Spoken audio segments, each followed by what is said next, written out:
Le télétravail en confinement, c'est ce souvenir que beaucoup de gamins ont eu du maître nageur Visslar qui vous poussait brutalement dans l'eau en disant «Allez, démerde-toi maintenant!». Des générations entières de potentiels bons nageurs ont ainsi été traumatisés par l'eau.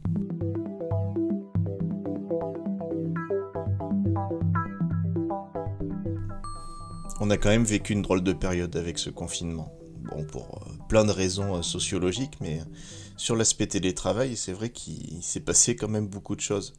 Euh, D'un coup, plein d'entreprises qui juraient leur grand Dieu que jamais elles ne pourraient basculer vers du télétravail ont été forcées de le faire.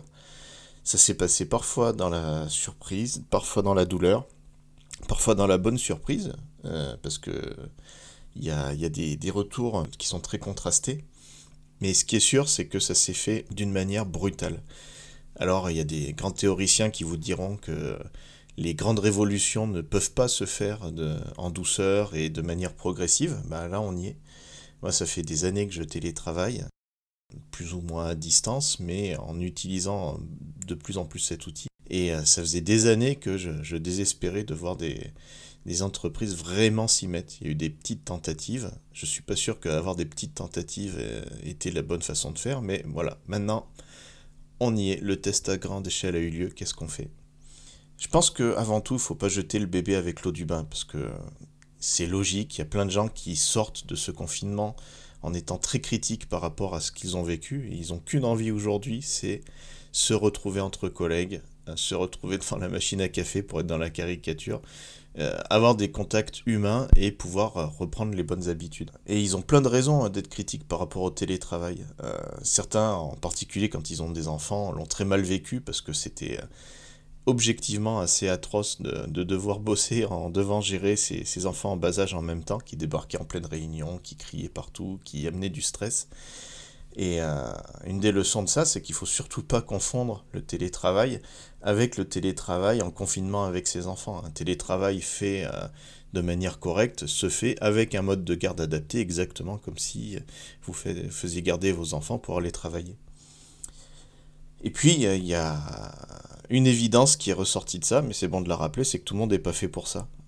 Le télétravail ne doit pas être vécu comme un dogme qui doit être appliqué à tout le monde. Il y a plein de gens qui supportent pas, qui tournent comme un lion en cage s'ils sont chez eux tout seuls. Ils ont besoin de ce contact humain comme priorité absolue, et c'est complètement respectable.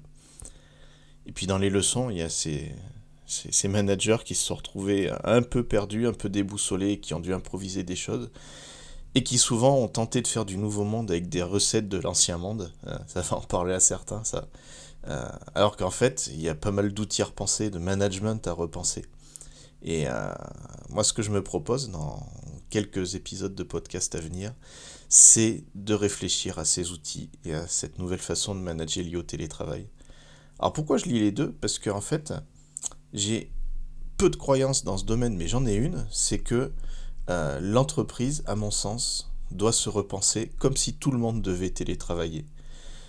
Pas comme si le télétravail était un cas isolé comme il a été depuis toujours, où on prenait quelques petites expérimentations, puis on se rendait compte que ça marchait pas, mais à se dire que si on prenait le télétravail comme le cas par défaut, tout le monde aurait à y gagner.